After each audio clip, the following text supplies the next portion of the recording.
Well, Rosa-Leigh, how did your St. Patrick's Day party go? Oh, it was awful. What?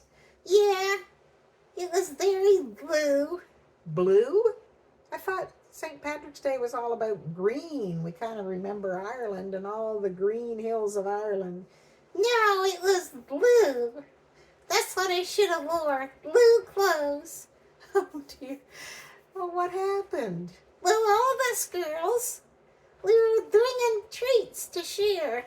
Oh, yes. And some of them brought store-bought stuff, like cupcakes and cookies. And they looked really pretty.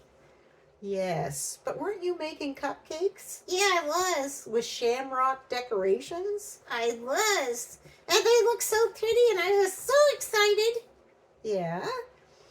And then one of the girls tried one, and she found a hair from my head in the frosting.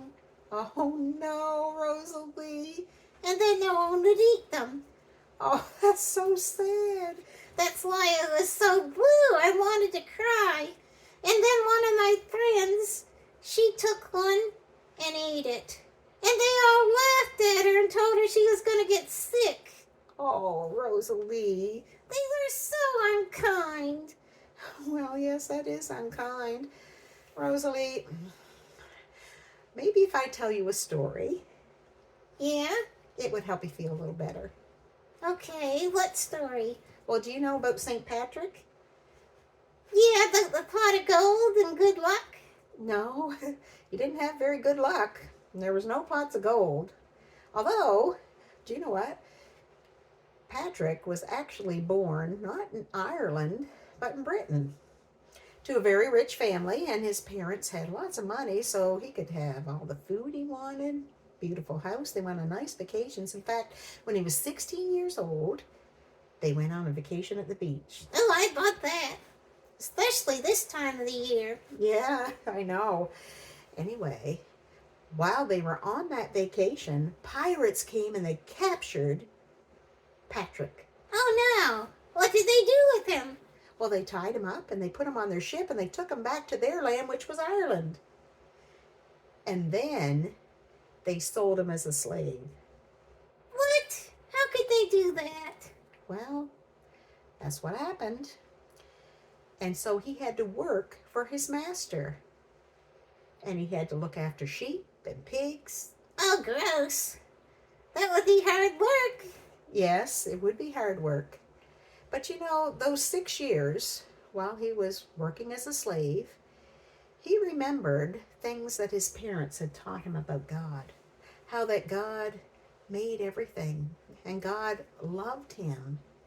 Loved him so much that even though Patrick did wrong things and others did wrong things, God sent his one and only son, Jesus, down to earth to die, to take the punishment for the wrong things that Patrick and everyone else had done.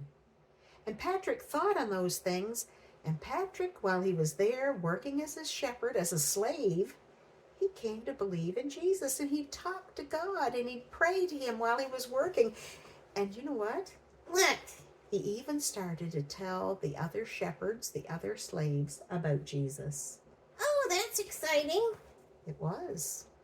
But you know, one day, after about 6 years of working as a slave, while Patrick was praying, he felt God telling him to escape to a ship.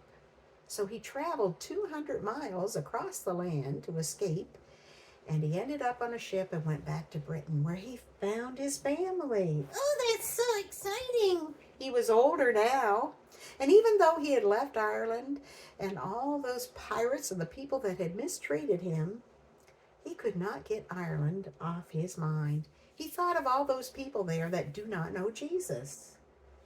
Even though they were mean to him? That's right. And he started to train. He went and studied the Bible, and he learned how to become a missionary. Really? And guess where he went? He didn't go back to Ireland, did he? Yes, he did. He went back to Ireland. And once he got there, he wasn't treated really nice. In fact, some people wanted to kill him. Some people beat him up. They even put him in prison at one time. But even so, there was one thing that kept Patrick going. What was that? Well, he remembered what Jesus had done for him. Yeah?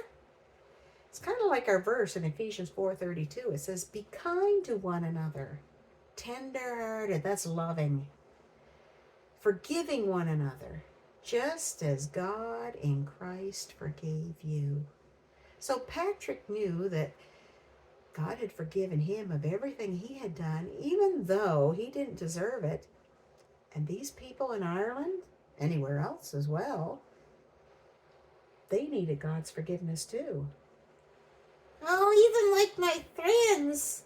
That's right, just like your friends. And that's one of the fruit of the Spirit. Forgiveness? No, kindness. The verse says, "Be kind to one another." And how do we be kind? One thing is forgiving one another, even if they don't deserve it. Even if they laugh at me and they feel blue on St. Paddy's Day? That's right. That's right. We need to be forgiving and loving of others, not just the things we do, the things we say, but even forgiving those that don't need forgiveness, because by doing that, we're showing Jesus' love, just like he loved us. So, just like Patrick and our greatest example, Jesus, who was willing to forgive us when we didn't deserve it, this St. Patrick's Day, maybe we can remember to be kind to one another, because it's one of the fruits of the Spirit. Oh, that's right. We've been learning about them. Love, joy, peace, Patience patience, and kindness. and kindness, that's right. So let's be kind to one another and forgive one another today. Oh, I gotta sing the verse. Okay, go ahead. Be kind to one another, forgiving one another, just as God in Christ forgave you. Be kind to one another, tender-hearted, forgiving one another, just as God in Christ forgave you. Ephesians 4:32. Thank you, Rosa-Leigh. Happy St. Patrick's Day, boys and girls.